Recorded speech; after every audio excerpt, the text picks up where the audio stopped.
Mesdames, Mesdemoiselles et Messieurs, bonjour, bienvenue. C'est le DT qui me prend au dépourvu, là. Bienvenue. Perfect Press commence, nous sommes en direct. Il est 17h, heure de Kinshasa. Samedi, on est en direct. Vous allez nous suivre en rediffusion très tard. Et demain, dimanche, peut-être jusqu'au lundi, si le directeur de programme va nous être clément, pour tabler sur les questions de l'heure, les questions d'actualité. C'est de partout. L'actualité, c'est quoi l'actualité? L'actualité, c'est l'IGF et les PST, hein, qui dit vrai, qui est en train de mentir, de quoi s'agit-il exactement? Essayez de décrypter de fond en comble à la question sur ce plateau. L'actualité, c'est le processus électoral, élection 2023, mais ça bouge déjà au niveau de l'Assemblée nationale, avec Mbikaï qui passe à la vitesse supérieure. Toucher, changer la Constitution, passer à la 4e République. 4e République, c'est ce que veut Mbikaï. Je vois des titres, je peux vous lire. Les Américains qui font pression pour les élections 2023 ici, exclusif RDC attitré sous pression, Kinshasa sous pression américaine. Deux membres du Congrès poussent le secrétariat d'État Blinken de faire des élections en 2023 en RDC, de faire des élections de 2023 une priorité en RDC. Africa News. On va peut-être processus électoral, on veut écarter les gens ou pas. Au Katanga, Africa News titre: les proches de Tshisekedi rivalisent d'imagination pour tenter d'écarter Katumbi de la présidentielle. Mbosso touche à la Constitution, ouragan de Jean recommandé, titre Edmond Izouba avec opinion ne m'a pas envoyé d'éléments, je ne vois pas. Steve Mbikaï, le zélateur qui pousse le régime à la faute. Voilà. Nous allons tabler sur ça. Opinion a aussi écrit, j'ai vu sur Twitter. Je vais vous lire peut-être dans les heures qui suivent sur ce plateau 3 invités. Le premier à ma droite, à qui je dis bonjour. Il est l'un de fervent dans cette émission, avec des mots, souvent je lui reproche avec un français scientifique, mais souvent on arrive à le comprendre, à le cerner. L'un de brillants de ma génération, non pas parce qu'il a les mots, mais parce qu'il aime les gens. Bienvenue Charles Kinkankou. Merci beaucoup Peter Tchani. C'est pour nous un plaisir d'être encore une fois sur ces plateaux pour décortiquer l'actualité. Au cours des questions d'actualité, mais j'aurais voulu que pour des questions, certaines questions notamment de l'IGF, que vous commenciez au moins avec Edmond Izouba. C'est une demande que j'ai formulée sur ce plateau. Il n'y a pas de souci. Allez, deuxième invité, Eric Wemba. Les intimes l'appellent beaucoup, le patron exclusif RDC. Wemba, bienvenue, bonjour. Bonjour, bonjour, très content. Je salue mes amis, même si j'aime bien l'État guinéen quand il est là. Charles qui est un homme bien, même si je sais que sur certains points on n'est pas d'accord. Je salue aussi un homme très insaisissable, mais un ami quand même. Donc, nous sommes là, maintenant où la nation est en danger. Maintenant, on sait que nous avions dénoncé, nous allons décortiquer tout à l'heure, qu'il y avait un projet finesse du changement de la Constitution pour aller à la 4e République. Ces projets commencent à se formaliser. Mbikaï est allé déposer une pétition à l'Assemblée nationale. On est au début de l'émission, c'était la présentation. Et qu'il est temps de mobiliser la nation pour défendre la République. C'est la présentation. Allez, Edmond Izouba, bienvenue, patron opinion. Merci d'être parmi nous. Comment tu vas, Edmond? Merci beaucoup, Peter Tiani. Je me rends compte maintenant que j'avais une veste que je n'avais pas placée. Tu peux mettre. Oh, je vais mettre juste après. Ah oui, il a oublié sa veste en fait. Je suis même assis sur ça. Tu vas mettre la veste. Je mets la poudre en attendant. quand j'étais dans la salle de maquillage. Puis, voilà. Donc merci beaucoup, Peter Tiani, pour l'invitation. Je pense que c'est pour la première fois depuis le début de cette année. Oh, que tu viennes, hein? Je n'étais pas là. Parce que tu étais trop en déplacement aussi. Oui. Merci, bienvenue Edmond. Jours à l'intérieur, voilà. Donc, on est là. Des fois, nous découvrons plusieurs réalités à l'intérieur. Mais ce qui se passe ici à Kinshasa, ça déçoit. Ça déçoit de voir qu'il n'y a aucune volonté d'arranger les choses à l'intérieur du pays. Et la population souffre dans le vrai sens du mot. Dans le vrai sens du mot. Et le Premier ministre en a vécu la souffrance. Il en a palpé. Je dirais même survécu parce qu'il y a eu des choses pas normales. Quand on traversait des Boyende à Bokoté, là où on doit placer un mausolée pour Bakanja, placer un sanctuaire et placer des sites touristiques, il a connu une panne et puis il a plu 2 fois sur la même rivière pendant qu'on était dans un canot rapide. Donc, voilà. Donc, terrible, hein? C'est les réalités du Congo profond. On a fait plus de 6 heures sur la rivière. D'accord, on a compris. Là, donc, merci. Voilà. Merci beaucoup. Tu peux mettre ta veste maintenant, tu as la permission. Mesdames, Mesdemoiselles et Messieurs, je ne te pas en veste. Pour la simple raison que la chemise que j'ai mise m'a été offerte, achetée par une femme militaire qui a demandé que je la mette à la télévision. Pour elle, pour son pénible argent qu'elle gagne, elle m'a acheté la chemise et elle m'a dit mets ça à la télévision. Je vais te voir avec ça. Parce que yo, en fait, après c'est Ngambongo. Après c'est la chemise, elle m'a appelé Ngambongo. Dans la télé, à mon TV, femme militaire. Dans mon salaire, yo salaire na mboka. Maman Pauline, j'ai mis la chemise achetée par vos moyens. Il n'y a pas si. On continue à défendre Bino. Dans mon salaire, il n'y a pas si, mais il y a le coup pour le mboka. Pour que ça me kill la Bino pour l'école. Phare d'essai. Pour exemple, maman, phare d'essai. Vous avez mon thème, maman. Merci. Ça nous va droit au cœur. Coupez ces actes, vous allez en ébellité. Coupez ces dons. Coupez ces hein? Voilà quoi. Il y a un bataillon en ébellé, mais pas bim ça $5, ça va compliqué. $100, il y a militaire. Il y a moi aussi. Il y a $100. Il y a militaire, il y a moi aussi $100. Nation Bilamba. Dans les canaux, on a TV. C'est une marque de responsabilité. Nation, on te place, on a des bébés dans la place, tous Araki. Jojo Mumba. Militaire à peso $100, il y a moi aussi. On dit sombe lamba les canaux, on a TV. On l'a que ça, maman Pauline. Non, on a une azoué batte. Aza faire d'essai. Na faire d'essai, maman m'a comme les Pauline. Web sa maman wana que chemise na lati ya mbona et tout ça na motem. Aoumela. Parenthèse fermée. Premier dossier. Allez, on va commencer IGF, comme l'a voulu. IGF. Mesdames et messieurs, avant de prendre le processus électoral avec le changement de la Constitution, vous constatez dans les réseaux sociaux ce qui se passe. Colibé, attaque. Qu'est-ce qui se passe entre l'IGF et le ministère de l'EPST? Il y avait hier l'affaire 16 millions. Aujourd'hui, on parle de 400 000, on parle de tournoi scolaire. Je la linguette a menti, je la linguette a caché pendant que Azana Makamuna au CPT, on n'en sait pas grand-chose. Qu'est-ce qui se passe? Décryptons de fond en comble. Aide-moi, Izouba, dossier IGF et PST, qu'est-ce que tu peux dire là-dessus? Merci beaucoup. Ce n'est pas vraiment un dossier à prendre avec beaucoup de légèreté parce qu'il s'agit quelque part aussi de la justice, de l'état de droit.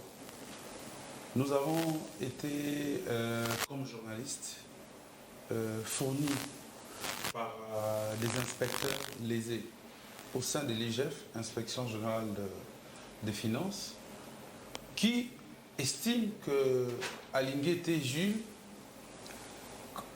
comment je peux dire, empêcher l'évolution de certaines enquêtes. Nous avons demandé des preuves et les preuves ont été mises à notre disposition. Il s'agit d'un dossier au niveau de l'office, c'est devenu aujourd'hui société commerciale de postes et télécommunications, où les enquêtes ont été minutieusement menées sur terrain. Le dossier a été déposé. Les conclusions définitives ont été fournies par l'IGF et nous avons dénoncé hier. Après avoir dénoncé, nous nous sommes rendus compte qu'il y avait un dossier où IGF voulait se défendre, IGF Alinguete voulait se défendre en disant qu'à son niveau, il avait déjà transmis les dossiers auprès de la justice. Ça, c'est le dossier de l'EPST? Non, non. Moi, je parle des dossiers que je maîtrise bien. Dans notre dossier? Le dossier de l'EPST, c'est sorti comme ça. Je ne sais pas de quoi on parlait. Et puis du coup, on commence à coller les dossiers que nous avons dénoncés comme opinion info.cd. Et on commence à mêler ça avec les dossiers de l'EPST. Oui, mais pour l'EPST, je vais arriver.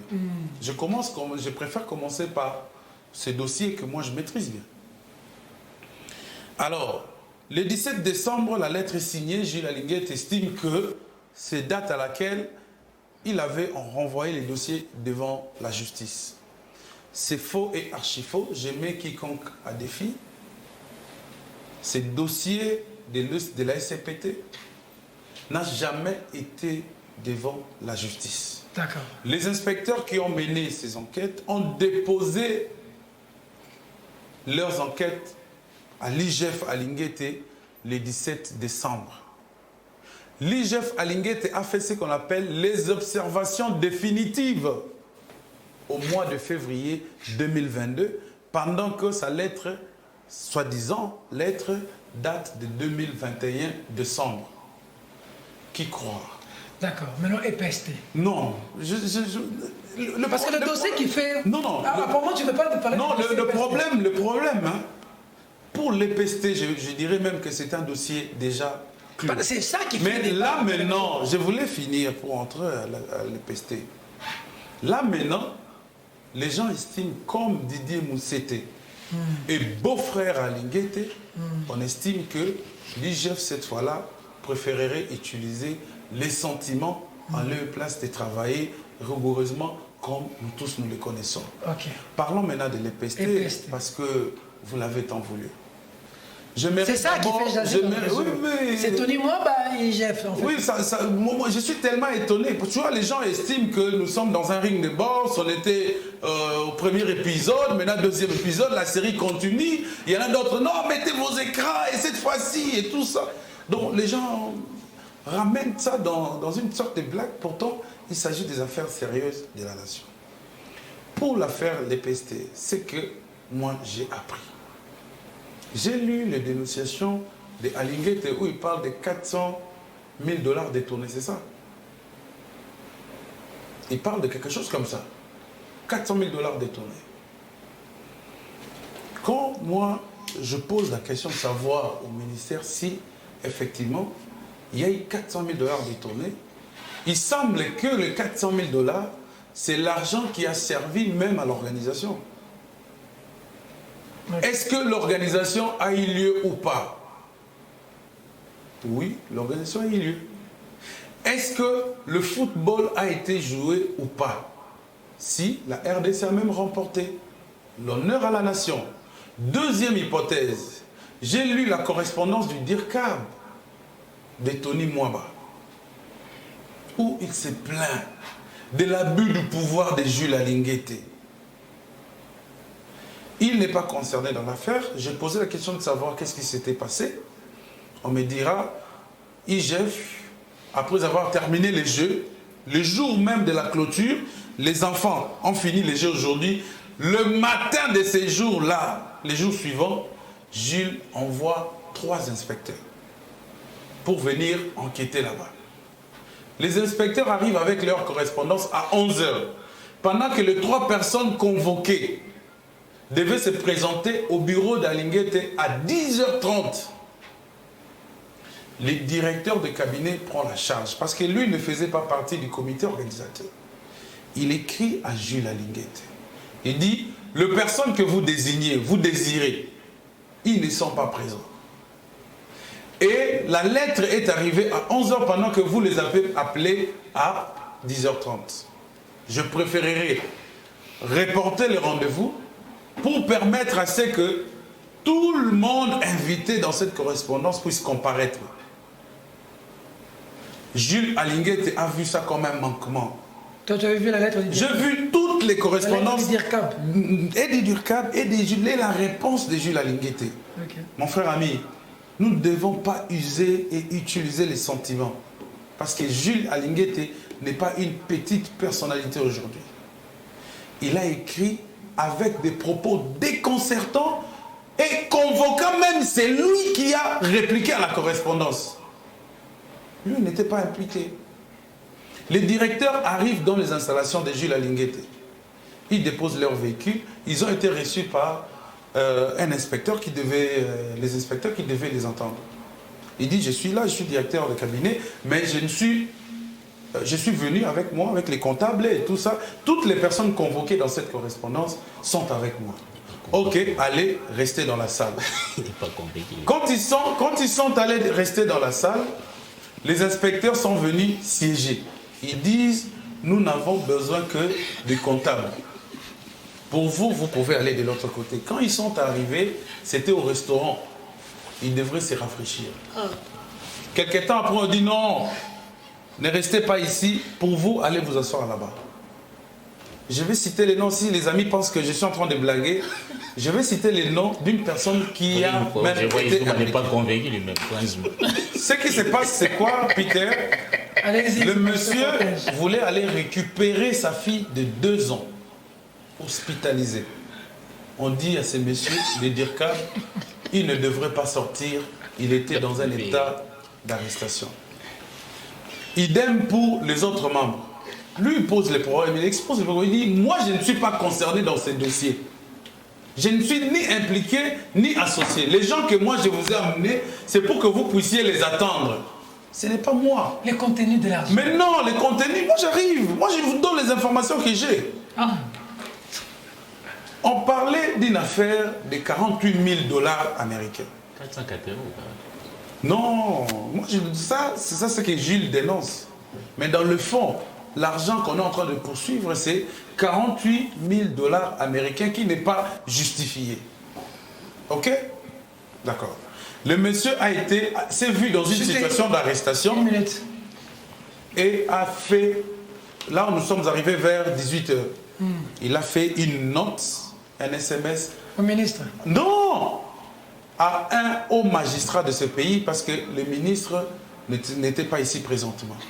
C'est le magistrat là, que Jules Alinguete connaît bien, qui a appelé Jules Alinguete pour le faire signifier que ce qu'il fait, c'est une maladresse. Ah bon? C'est pendant ce moment-là que Jules Alinguete entre dans la salle pour affronter maintenant les directeurs de cabinet. Allez dire à ton type que cette fois-ci, il ne sortira pas, avec des menaces.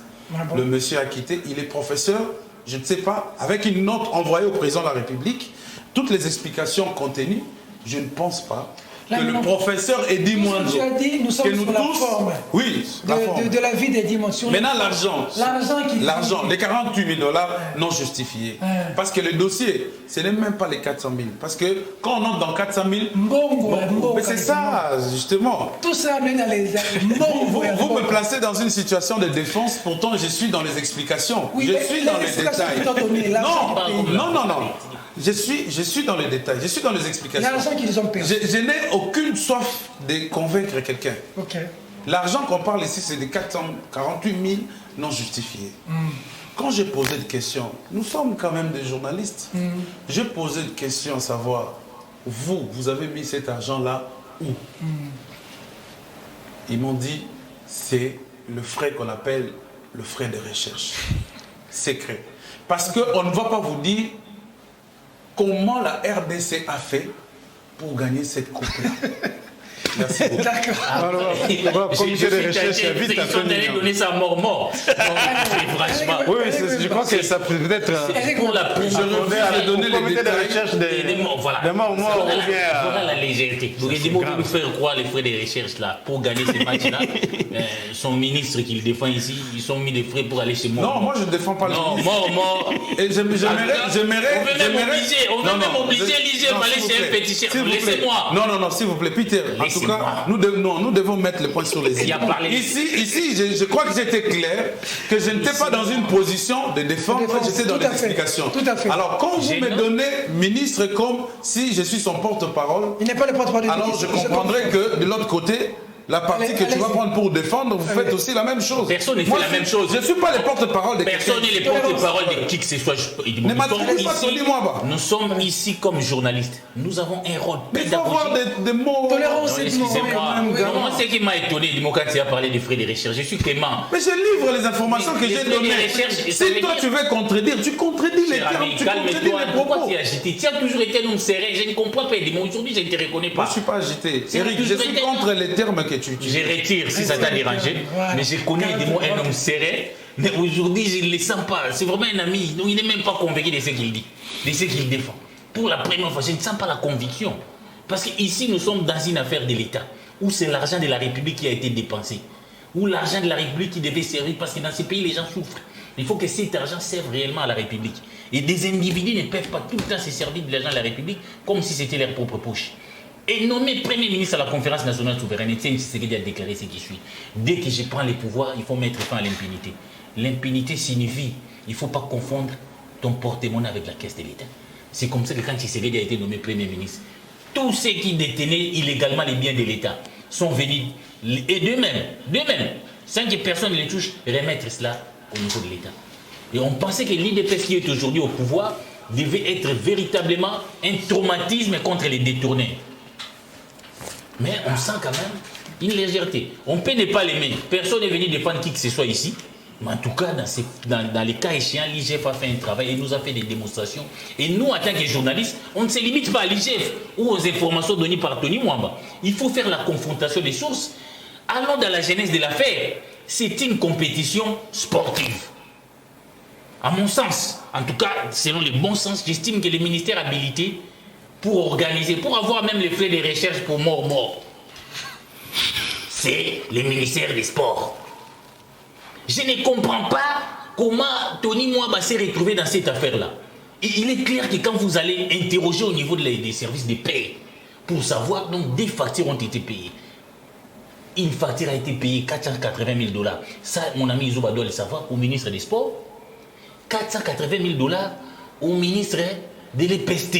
Mais voilà, pour une même compétition, pourquoi l'État doit dépenser 2 fois? Et l'organisation du sport, même s'il s'agissait des élèves, relève directement, parce que c'est une compétition internationale, relève du ministère des Sports, non pas du ministère de l'EPST. Première erreur de Tony Mwamba, que nos amis qui les défendent ne savent pas relever. Mais ici, ce qui est simple, mon ami Zouba, quand on parle de la surfacturation, moi je vais prendre un cas, moi je n'entre pas dans la généralité. Au lieu de se limiter d'avoir l'information de Gilles Alingueto ou de Tony Mwamba, mais quand on est bon journaliste, je connais un bon journaliste, l'homme de la Transco n'est pas loin.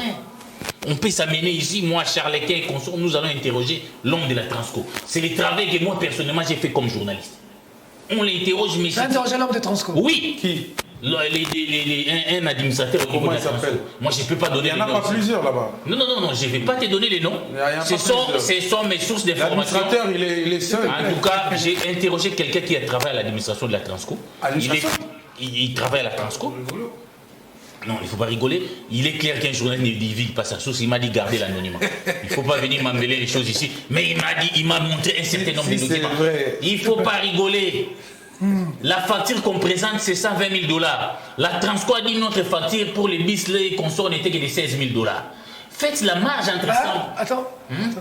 La Transco informe.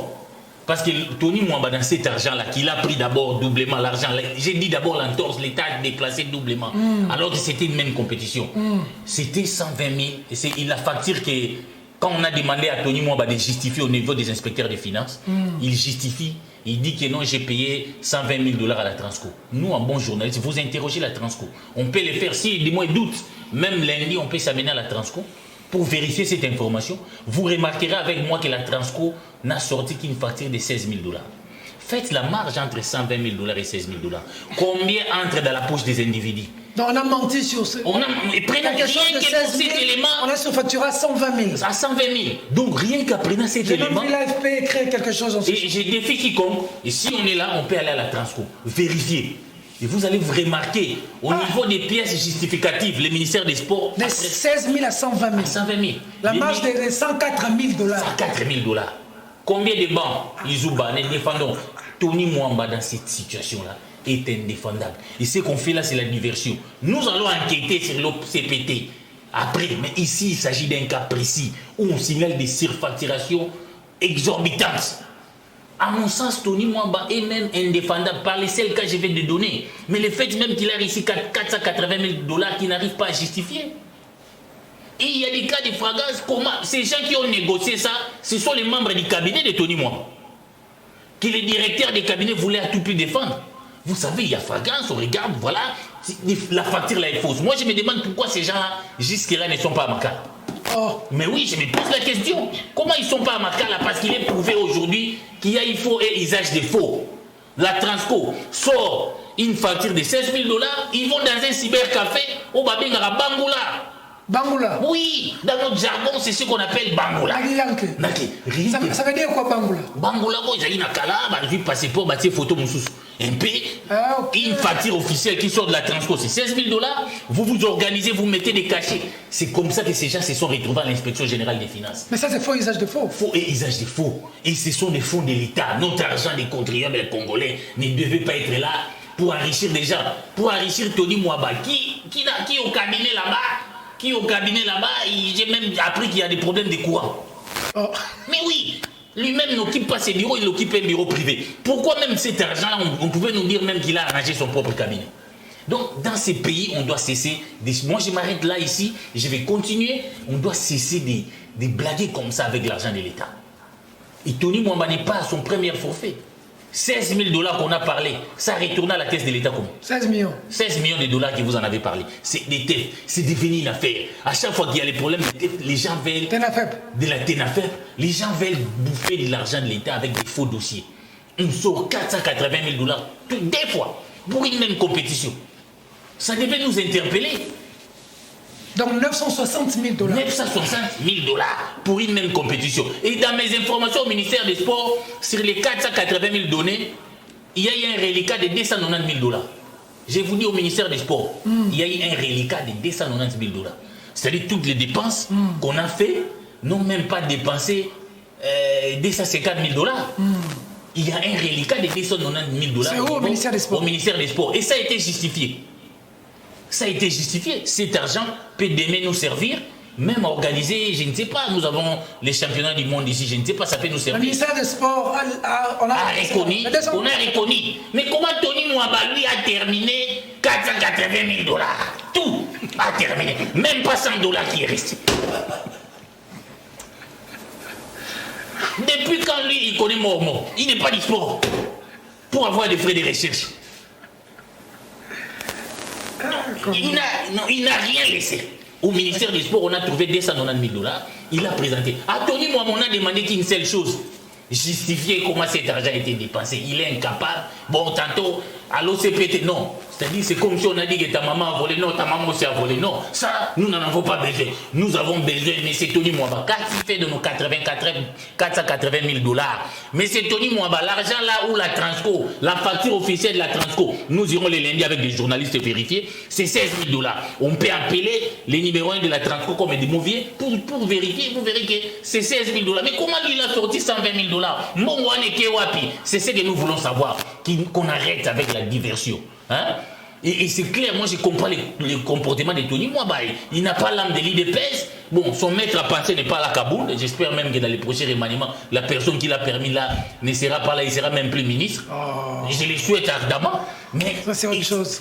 Vous voulez, moi j'amène ici. Moi je ne voulais pas aller dans le détail, mais je suis en train d'enquêter. Voilà les éléments que j'ai découverts. Et la Transco n'est pas loin. Nous, journalistes, on peut aller vérifier. D'accord. Charles Lequin, journaliste, comment on peut aller vérifier? On vous donne la facture originale qui est de 16 000 $. Je pense que Tony Mwamba, il est temps d'arrêter avec la diversion. Et je demande pourquoi on ne les frappe pas. Si monsieur mérite d'être interpellé au Parlement, qu'on lève ses immunités, qu'on les met à la disposition de la justice. 16 millions, même si c'était une tentative, voilà où vous laissez. Et il pense qu'il doit continuer. Ça, c'est un détournement. Même les 480 000 $ là, il ne devait pas en amour recevoir ça parce que l'État avait déjà sorti 480 000 $ pour que le ministère des Sports organise les matchs. Nous sommes dans un cas grave ici. C'est l'argent de la République, l'argent des contribuables, dans un pays où nos enfants, il est allé. Moi, je suis parti à Kananga. Je ne sais pas s'il y a de moi à vivre ce que moi j'ai vu à Kananga. Dans quelles conditions nos enfants étudient là-bas? Et si vous mettez 100 000 $ là-bas, on ne peut pas leur construire des écoles. Ça entre dans la poche des individus. Quelques individus. À un moment donné, on parle de l'augmentation des recettes. Nous, le travail est fait. Mais voilà au niveau de la répartition. Qu'est-ce qu'on fait de cet argent? C'est comme ça que les gens remarquent dans les pays. Vous dites que nous sommes à 10 milliards, mais il y a des gens qui sont impayés parce que l'argent de l'État, on s'amuse avec. D'accord. Merci beaucoup. On va prendre Charles Kankou. Qu'est-ce que vous pensez de cette situation? On voit dans le réseau IGF, EPST, ça chauffe, ça brûle. On a des révélations ici qu'il y a une facture de 16 000 EPST à falsifier pour emmener à 120 000. Vous en pensez quoi? De l'autre côté, c'est le directeur de cabinet qu'on a séquestré là-bas à l'IGF, dont dénonce Edmond ici. Que dites-vous? Bon, d'abord, je voudrais dire que dans un pays sérieux, avec des citoyens sérieux, tout le monde doit au moins se mettre d'accord sur certaines choses. C'est notamment sur les questions d'argent, de la gestion des fonds publics. Parce que l'argent de l'État appartient à tout le monde, s'appartient au peuple.